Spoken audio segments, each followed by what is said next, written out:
আসসালামু আলাইকুম। নামাজে প্রথম রাকাতে রুকুর আগে 11টি মাসালা। 1. হাত উঠানো সুন্নত। 2. তাকবীরে তাহরিমা আল্লাহু আকবার বলা ফরজ। 3. হাত বাঁধা, মেয়েদের জন্য হাত রাখা সুন্নত। 4. সানা পড়া সুন্নত। 5. আউযু বিল্লাহ পড়া সুন্নত। 6. বিসমিল্লাহ পড়া সুন্নত। 7.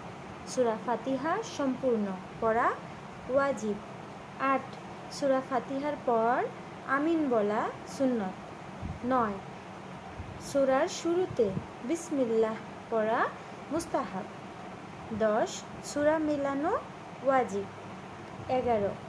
কিরাত পড়া ফরজ। যদি এই পোস্টটি ভালো লাগে অবশ্যই শেয়ার করবেন। আল্লাহ হাফেজ।